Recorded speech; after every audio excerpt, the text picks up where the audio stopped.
नगेन्द्रकन्यां जगेतनाभ्यां नमो नमः शङ्करपार्वतीभ्यां वागर्धाविवसंवृक्तो वागर्ध प्रतिवक्तये जगतः पितरो वन्दे पार्वती परमेश्वरो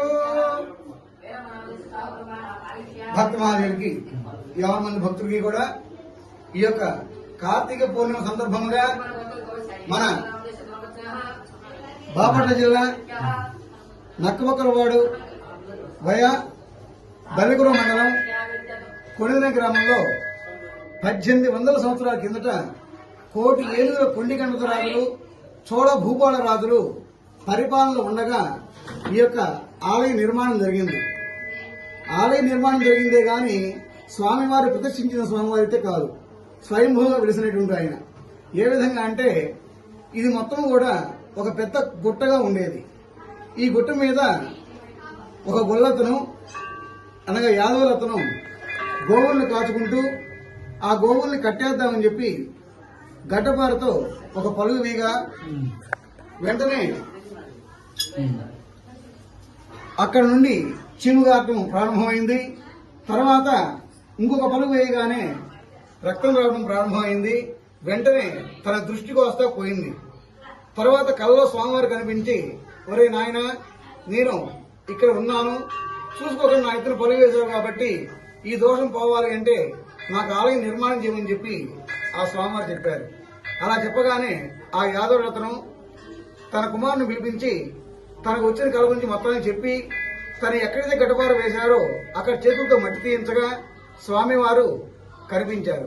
వెంటనే తనకున్న గోవులు మొత్తం నమ్మేసి ఆలయ నిర్మాణం చేయడం జరిగింది. అయితే ఈ ఊరు పేరు కొణిదెన అని వాడుకలో ఉంది. కానీ కొండదొన పట్నం అంటే కోటి ఏనుగుల కొండి గణపతి రాజులు చోళ భూపాల రాజులు ఈ యొక్క కొండదొన పట్టణాన్ని రాజధానిగా చేసుకుని ఏడడం జరిగింది. అయితే ఇక్కడ కొండదొన అంటానికి కొండలో పెద్ద దొన ఉన్నది, అందుకని కొండదొన పట్టణం అయింది ఊరి పేరు. దాంట్లో పెద్ద దంగాల మఠం, చిన్న దంగాల మఠం అని చెప్పి ఆ కొండలో 2 మఠాలు ఉండేవి. ఆ 2 కూడా ఒకటి శ్రీశైలానికి, ఒకటి కోటప్ప కొండకి దారి ఉన్నది. అయితే అందులో కొంతమంది మునీశ్వరులు తపస్సు చేసుకుంటూ అక్కడ బ్రహ్మగుండము అనగా దేవతలచే త్రవ్వబడినటువంటి చెరువు అది. ఆ చెరువులో స్నానం చేసి స్వామివారికి అభిషేకం చేసుకుని వెళ్లి వారు మళ్లీ తపస్సు చేసుకునేవారు. అంతటి తపోశక్తి గల నుండి కొండదొన పట్టణము.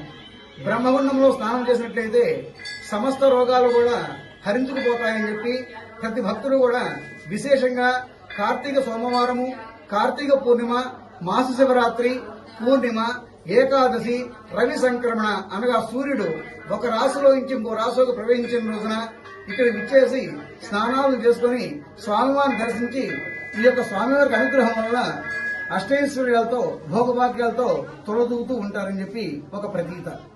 ఇది ఈ ఊరి యొక్క చరిత్ర.